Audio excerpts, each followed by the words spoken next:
ಯಾರು? ಸಾರ್ ಫ್ರೆಂಡ್ಸೇ. ಯಾರು ಮಗಳೇ? ಗೊತ್ತಿಲ್ಲ. ನೀನು ಹೋಗು. ಹ್ಮ್. ಅಕ್ಕ, ಸಾರ್ನ ಸ್ವಲ್ಪ ನೋಡಬೇಕು. ಯಾರು ನೀವು?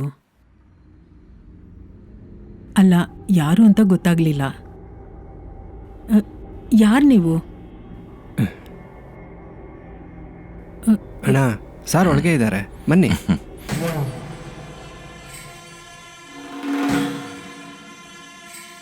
ಸಾರ್ ನಮಸ್ಕಾರ, ಚೆನ್ನಾಗಿದ್ದೀರಲ್ವಾ? ಮಗನೇ, ಯಾರಿವರೆಲ್ಲ?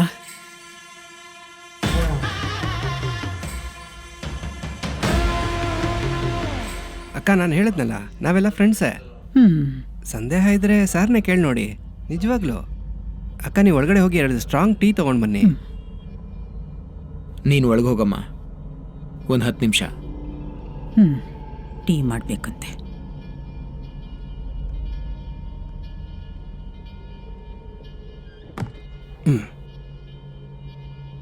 ಸರ್, ನೀವು ಚೆನ್ನಾಗಿದ್ದೀರಾ ತಾನೆ? ಈಗ ನಿಮ್ಗೇನು ಬೇಕೋ? ಮನು, ಹ್ಞೂ ಸರ್ಗೆ ಒಂದು ಚೇರ್ ಹಾಕೋ.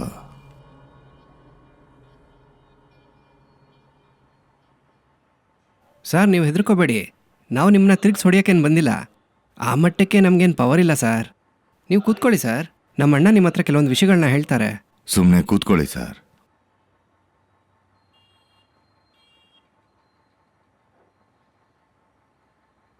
ಸರ್, ನೀವು ನಿನ್ನೆ ಹೇಳಿದ ವಿಷಯಕ್ಕೆ ಸ್ವಲ್ಪ ಕ್ಲಿಯರಾಗಿ ಮಾತಾಡೋಣ ಅಂತ ಬಂದ್ವಿ.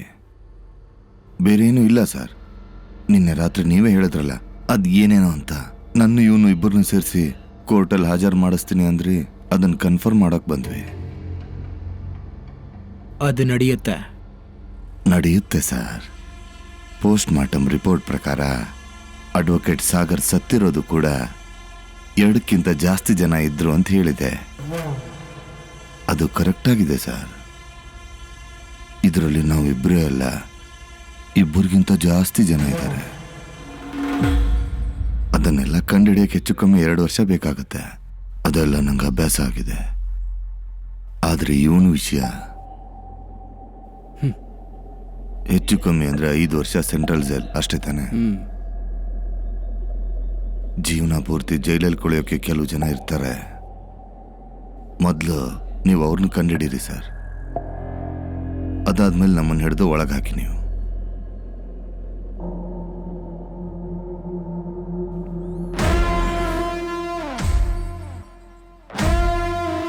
ಅಣ್ಣ,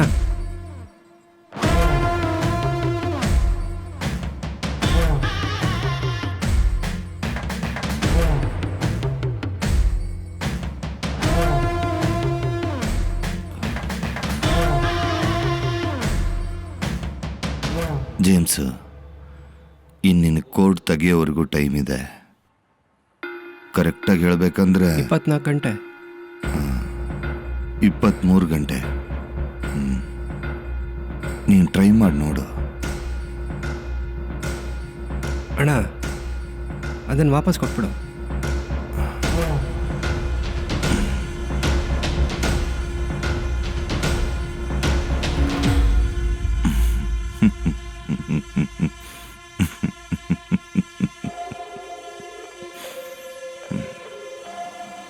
ಮತ್ತೆ ನಾವು ಭೇಟಿಯಾಗೋಣ ಸರ್.